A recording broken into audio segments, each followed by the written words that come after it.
Friends, ഇത് കുറച്ച് നേരത്തെ എടുത്ത് വെച്ച വീഡിയോസാണ് കേട്ടോ. അപ്പോൾ അതായത് ഞാൻ തിരുവനന്തപുരത്തൊക്കെ എൻ്റെ വീട്ടിൽ പോയപ്പോൾ എടുത്ത് വെച്ച വീഡിയോ ആണ്. ഇത് പെരുമാതുറയാണ്. എനിക്ക് ഭയങ്കര ഇഷ്ടമാണ്. ഇതിൽ വരുമ്പോൾ ഞങ്ങൾ എപ്പോഴും ഈ മാങ്ങ പുളിമുട്ടായി ഇത് ഭയങ്കര ക്രഷാണ്. ഇത് വാങ്ങിക്കാനാണ് കേട്ടോ പോയത്. എപ്പോഴും ഇത് വാങ്ങിക്കും, എനിക്ക് ഭയങ്കര ഇഷ്ടമാണ്. അപ്പോൾ നമുക്ക് ഏതായാലും കാര്യത്തിലേക്ക് വരാം. ഞാൻ നേരത്തെ പറഞ്ഞിട്ടുണ്ടായിരുന്നു എന്നെ ചൊറിഞ്ഞവരെയാണ് ഞാൻ തിരിച്ച് ചൊറിഞ്ഞത് എന്ന്. അപ്പം നമ്മളെ ഒരാൾ വെറുതെ മെക്കിട്ട് കയറാൻ വേണ്ടിയിട്ട് വരുമ്പോൾ നമ്മൾ അവരാരെ കാര്യങ്ങളും തിരക്കാൻ പോകുന്നില്ല. പിന്നെ ഇവർക്കൊക്കെ എന്താ അത് നമ്മളെക്കുറിച്ച് ഇത്ര തിരക്കും അല്ലേ? അപ്പോൾ അങ്ങനെ പറഞ്ഞു ഓരോ പ്രശ്നങ്ങൾ ഉണ്ടാക്കുന്നവർ നമ്മളെ കാര്യം മാത്രമല്ല മറ്റ് പലരെയും അതിൽ പരാമർശിച്ചിട്ടുണ്ട്. അവരുടെ ജീവിതം കൂടി തുലയ്ക്കാൻ നോക്കാനായിട്ട് ഇങ്ങനെ നടക്കുകയാണ്. കച്ചകെട്ടിരിക്കണം. അവരുടെ ജീവിതം അവർക്ക് സേഫ് ആക്കണം. മറ്റുള്ളവരുടെ ജീവിതം അവർ അടിയും കൂടി വഴക്കും കൂടി നടക്കണം എന്നായിരിക്കും വിചാരം. പക്ഷേ ഇതൊക്കെ കഴിഞ്ഞു പോയി. ഇപ്പോഴും അടിയും കൂടി വഴക്കും കൂടി ജീവിക്കുന്നവരൊന്നും അങ്ങനെ അധികം ഇല്ല.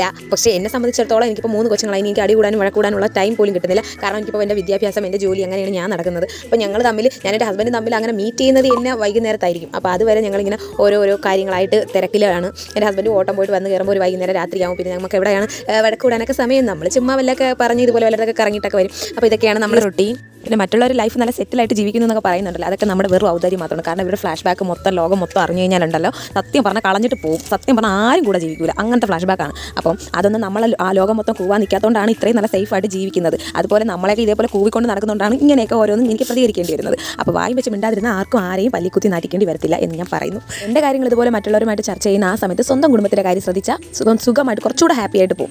അതല്ല വീണ്ടും ഇത് തന്നെ പറയണമെന്നാണ് താല്പര്യം എന്നുണ്ടെങ്കിൽ അറിയാലോ, എൻ്റെ ഒരു വാപോയ കോടാലിയാണെന്ന് എൻ്റെ വായി തോന്നുന്ന എല്ലാം ഞാൻ വിളിച്ചു വരി പറയും. അപ്പോൾ അതുകൊണ്ട് ലൈഫ് നീ നോക്കാതിരിക്കുക. കാരണം പട്ടിരവാലി എത്ര കുടലിട്ടാലും അത് നൂരില്ലെന്ന് എനിക്കറിയാം. പിന്നെ വാക്ക് മറ്റേത് മറിച്ചൊന്നും കൂടുതലൊന്നും പറയണ്ട. കൊച്ചിനെ കൊണ്ട് കള്ളസത്യം വരെ ഇട്ടതില്ല. അതുകൊണ്ട് അതിലൊന്നും വലിയ പ്രതീക്ഷയൊന്നും എനിക്കില്ല. പക്ഷേ എൻ്റെ അക്കൗണ്ടിൽ ഞാൻ എന്തായാലും പറയാനുള്ളത് പറയും. പക്ഷേ എൻ്റെ ഹസ്ബൻഡ് ഒരിക്കലും അതിന് എതിരല്ല. എൻ്റെ ഹസ്ബൻഡ് പറയും, നിന്നെ പറഞ്ഞുള്ളത് നീ തിരിച്ച് അതേ നാണയത്തിൽ മറുപടി കൊടുക്കണം എന്നാണ് എൻ്റെ ഹസ്ബൻഡ് പറയണം. കാരണം നമ്മൾ ആരെയും ജീവൻ തുലയ്ക്ക് അങ്ങോട്ട് പോകണില്ല. പക്ഷേ നമ്മളെ ജീവിതത്തിൽ ഞാൻ എൻ്റെ ഹസ്ബൻഡിൻ്റെ സ്വകാര്യത മറ്റുള്ളവരായിട്ട് പബ്ലിസിറ്റി ചെയ്യാൻ നടന്നു കഴിഞ്ഞാൽ ഞാൻ അതിൽ പ്രതികരിക്കും. ഏത് ചുണയുള്ള പെണ്ണും പ്രതികരിക്കും. പിന്നെ അല്ലാതെ നമ്മുടെ സ്വകാര്യത മറ്റുള്ളവരെ അറിയിക്കേണ്ട ആവശ്യം ഇവരാർക്കെങ്കിലും നമ്മൾ ലൈസൻസ് കൊടുത്തിട്ടുണ്ടോ? ഇല്ല. അത് നമ്മുടെ എൻ്റെ ഹസ്ബൻഡിൻ്റെ ആവശ്യമാണ്. അപ്പോൾ അത് നമ്മളെ പബ്ലിസിറ്റിയിൽ എൻ്റെ ഹസ്ബൻഡ് ഇതിന് നല്ല മറുപടി കൊടുത്തിട്ടുണ്ട്. അപ്പം അത്രയും ആമ്പിള്ളാരെന്ന് വരെ ചീത്തവിളി കേൾക്കാൻ വേണ്ടിയിട്ട് അത്രയും നല്ല ക്വാളിറ്റി ഉള്ള ഒരു കൊച്ചാണ്. എന്നിട്ട് ഞാൻ ആലോചിക്കുന്ന അതല്ല ഗൈസ്, ഭർത്താവ് മറ്റേത് മറിച്ചതെന്നൊക്കെ ഇവിടെ പറയുന്നുണ്ടല്ലോ. ഞാൻ ആലോചിക്കുന്ന ഒരൊറ്റ കാര്യമുള്ളൂ, മുഴുത്ത ചീത്തവിളിയായിരുന്നു എൻ്റെ ഹസ്ബൻഡിൻ്റെ നിന്ന് കേട്ടത്. സത്യം പറഞ്ഞാൽ ഒരു ഭാര്യയെ എന്നെ വിളിക്കുന്നത് പോലും ഞാൻ അത്രയും അതിനെക്കാട്ടിലും അപ്പുറം ചീത്തവിളിയായിരുന്നു. അമ്മാതിരി ചീത്തവിളിയായിരുന്നു. ഇത്ര കേട്ടിട്ട് ഒരു ഭർത്താവ് എന്ന് പറയുന്ന അവൻ ഒരു വാക്ക് എന്തിനാണ് എൻ്റെ ഭാര്യ ചീത്ത വിളിച്ചെന്ന് പോലും ചോദിച്ചില്ല. കാരണം അവനറിയാം ഈ കാര്യത്തിൽ ഇടപെടുന്നതും ഒരു മീൻ വെള്ളം കോരി തലയിൽ കൂടെ ഒഴിക്കുന്നതും ഒപ്പമാണെന്ന് നാറിപ്പുഴുക്കുമെന്ന്. അതുകൊണ്ട് അവൻ മര്യാദയ്ക്ക് അവൻ രക്ഷപ്പെട്ടു.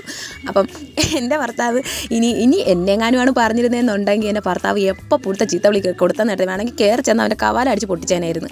അമ്മ അതിൽ കേസാ വഴക്ക ഒന്നും നോക്കൂല. അത് തന്നെ എൻ്റെ ഹസ്ബൻഡ് പറയണം. ഇവിടെ ആരും എന്നെ ഇച്ചി പോകുന്നു പറയുന്ന എൻ്റെ ഭർത്താവിൻ്റെ ചെവിയാലെ കേട്ടിട്ടുണ്ടെങ്കിൽ അത് കോണമുള്ള മറുപടി കൊടുക്കുകയും ചെയ്യും.